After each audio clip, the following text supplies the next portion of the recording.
I'm Trey Lopashinsky, and I'm joined by Councillor Sarah MacDougall for Council Corner, where twice a month I meet with a member of council to chat about ongoing topics discussed in the community, as well as items from recent council meetings. First of all, thank you for joining me today, Sarah. Oh, thank you so much for having me. So just to start it off, I wanted to talk about an RCMP update, specifically the first Council Corner I did with Mayor Hansen. We talked about crime, and that's another thing I want to talk about. In any city, crime is always a highly discussed topic. For us here in Fort St. John, I feel like those discussions and calls for actions have been more prominent over the past year. There has been some action, obviously, and even more so in Dawson Creek. What's the most recent discussion been like with the RCMP in relation to crime and public safety in general? Okay. Well, certainly the RCMP is doing some great work in our community. And as a council, we try to be very proactive as well as responsive to the public need for community safety. So for example, we have had some neighborhood groups approach us, and we did meet with the neighborhood groups along with council, senior staff, the RCMP, bylaw, to work out some solutions there. And we have actually seen some reductions in activity in those areas, which is great. But we're also thinking of community safety and crime prevention as a community-wide thing. So we're asking residents and businesses to report incidents that they're experiencing or seeing so that the RCMP can respond and plan accordingly. And finally, we look at crime prevention as multi-level government response needed. So we are constantly advocating to the higher level of governments for more resources to combat crime and provide a more safe community.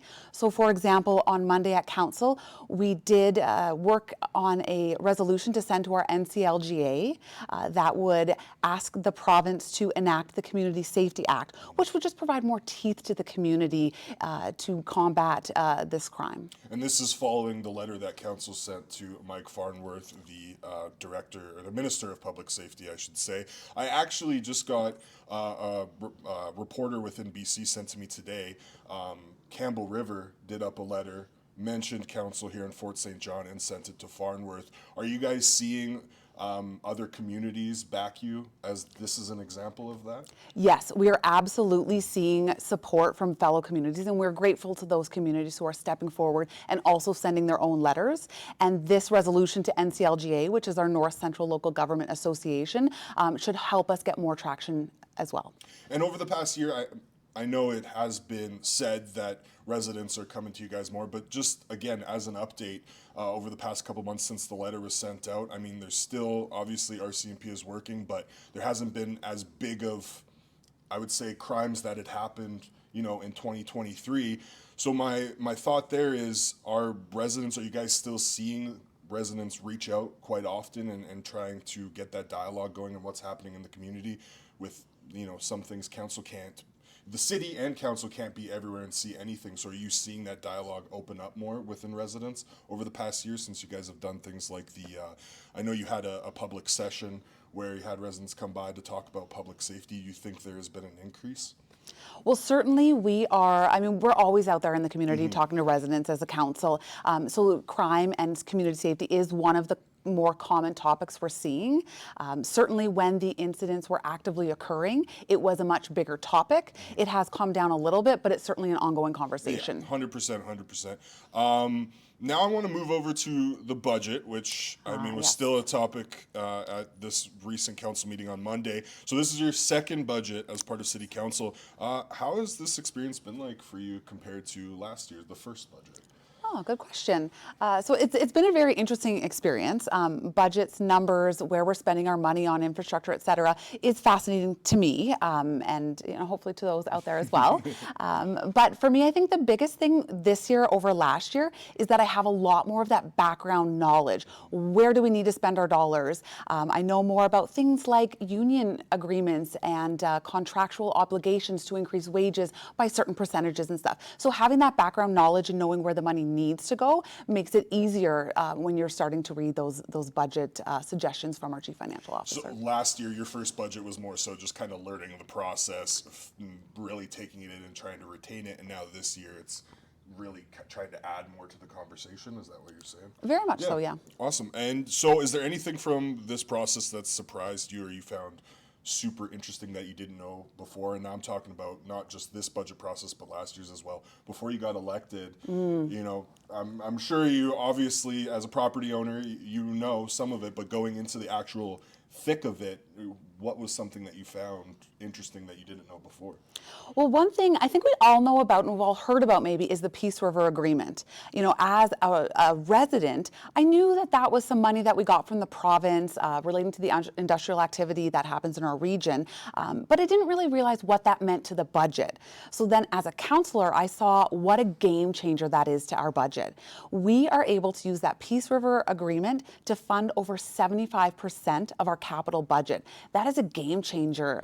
Like communities all across the province would love to have something similar because basically that means that when we take the tax dollars in, that can go straight to our operational budget. And the capital projects, we don't need to allocate funds from our tax dollars into our capital budget. So that means things like the RCMP building, the 100th Street redo, even something as simple as repaving a road is funded through the capital budget and the Peace River Agreement. So the 2024 budget process is nearing the finish line. There was the public hearing on Monday. No one spoke, but I'm just wondering, have you guys heard, what has the reception been like during this process from your perspective as a councillor? Yes, so we do, again, council is always in contact with the community and our residents, and so we often hear things about the budget specifically. I would say this year it's a lot about the fact that people are really feeling those inflationary pressures in their own budgets, and so they feel like they don't have the extra money for large tax increases. So that was one thing that we as a council went into budget season with, is a wish to keep our tax increase as low as possible. And we have achieved that with a 4.25% tax increase being put forward by our Chief Financial Officer. That being said, I was a little disappointed to see not as many folks out to our budget meeting on Monday. So I'd just like to mention to folks that every year we do have an open house. This year it was 5 to 6 after our council meeting, where folks can come out, learn a little bit about the budget, ask questions of council, ask questions of staff, followed by the public meeting where our Chief Financial Officer does present both the capital and operations budgets. This happens every year, so I just invite folks to come next year. Yeah, I mean, the city puts in a lot of work about trying to explain it to residents. I mean, from a journalist standpoint too, when we're writing those articles, we try and word it in a way so that people do understand it. And yes. I mean, if people aren't showing it, that makes me think that everyone knows it, but I doubt that that's the case. Maybe everyone's just super happy with it. Although I will say they do usually put a few finger foods out. Oh, I'll have to be there next year then. You just said food and I'm in. Now moving over to 100th Street. The final phase of construction has been awarded on Monday. Some community members have been very vocal over the past couple of years on issues pertaining to construction of 100th Street as well as the project overall. Coming on the tail end, how has your perception changed as a resident compared to being an elected official when it comes to 100th Street? If it has. Yep, no, that's a good question. So certainly as a resident, I was more focused on what I'm going to call the above ground project. So how is this going to impact me? Where am I going to be driving while it's closed? What's it going to look like when I walk downtown after it's finished? Things like that. But once becoming an elected council person, I think my focus turned equally to the below ground infrastructure. Those aging pipes were just a disaster waiting to happen. I mean, nobody wants a broken water main or a broken sewer line and the emergency repairs that have to happen from that. So I certainly did that, as well as a council member, I look at that bigger picture of the goal of having our downtown area as a destination, a place where folks can go to enjoy the shops, you know, pop and grab a coffee somewhere, walk around a bit with their family, meet other people. And that's something I maybe hadn't considered as a resident. Well, in that above, I keep mentioning it, I don't know the correct name, but the above street lighting. Oh my gosh, I have not heard a bad thing about that. I love it. Me and my wife have walked down there in the evening because it's just so beautiful. Yes, you know what? I will say that my kids always ask me to go the 100th Street way home so that we can drive over those lights in the evenings. We love awesome. it. So, and also too, you said your perspective has changed more so in looking at a below ground.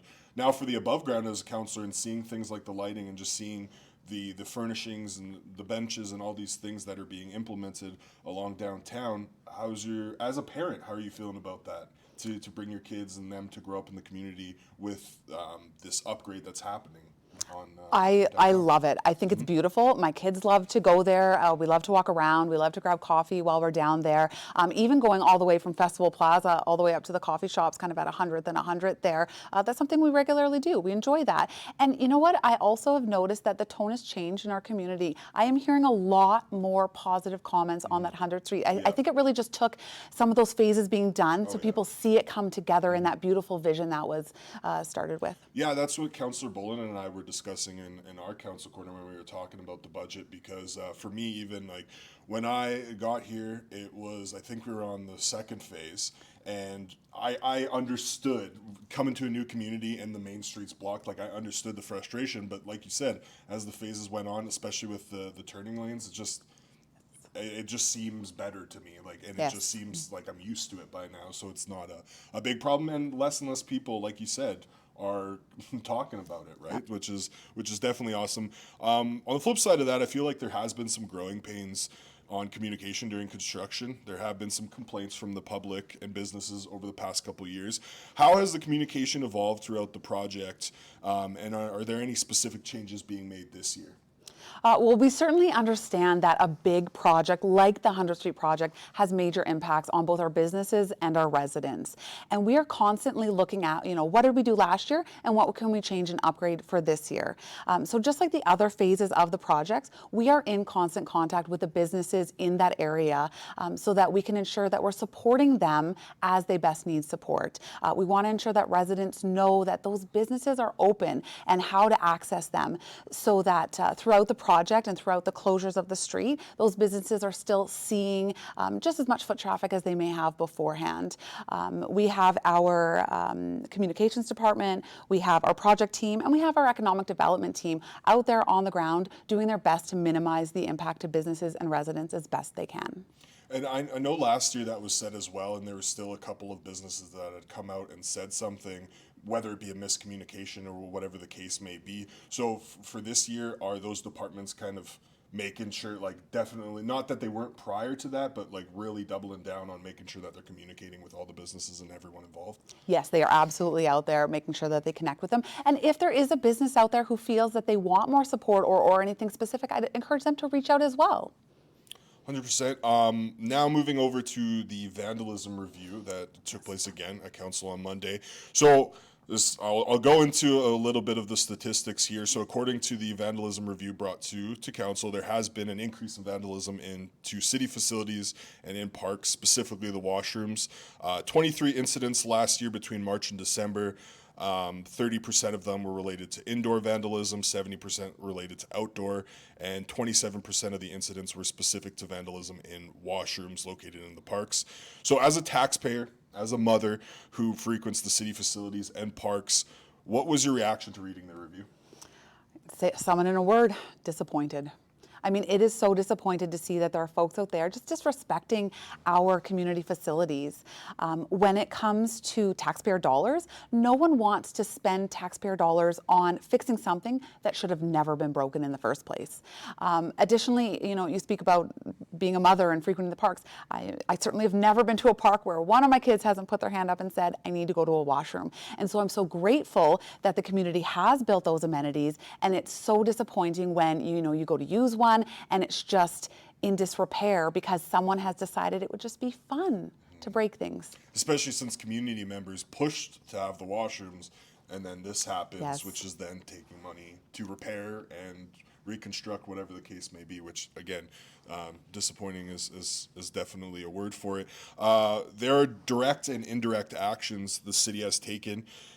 Is a full year review needed before more action is taken on top of what's been implemented? Because I know, you guys just took it in for information on Monday. There are things that are happening. I'm just wondering if anything more needs to happen, or if you guys are kind of waiting to have the full year because you only did the review from March to December. Right. So no, we certainly don't need to wait for a full year before we can implement any ideas that come up that seem like they will help reduce vandalism. Or is that something you guys are looking at doing? Like, basically, what's the plan moving forward to just monitor it and see if where it's at? I think it's kind of like a two-pronged approach. Number one, we're going to monitor it because more information is always better in decision making. So we'll continue to monitor and see what those statistics are going forward and what we can do and maybe where we can tweak some things to better reduce incidents of vandalism in our community. But then also continuing doing what we're doing. So you mentioned those direct and indirect things that we have kind of on the go to reduce vandalism. So some of those direct ones are, reducing or changing out our equipment. So think of a porcelain sink. It's a lot easier to break than a stainless steel sink. So we're replacing out damageable equipment with damage-resistant equipment. Or even just in our planning process, using crime prevention through design when we're looking at our facilities and amenities. And then there's those indirect approaches that you mentioned as well. So for example, there's a society, Citizens on Patrol, that are out there having more eyes on our community, and we're grateful to them for stepping up through that, as well as things like our violent youth crime committee. While that doesn't target vandalism specifically, we are hoping that might have a trickle effect in reducing vandalism. So those are some of the things that we're doing, and there are more. But we'll continue whenever a great idea comes up to see how we can implement that and what that would look like to reduce vandalism. And my last question here, while we're on the topic of vandalism, what's the process that the city goes through if a complaint comes in? So does it go to bylaw, who then goes to a specific department to investigate it and repair it? Like, how does that process work? Well, I guess it really depends on how it's being reported and when.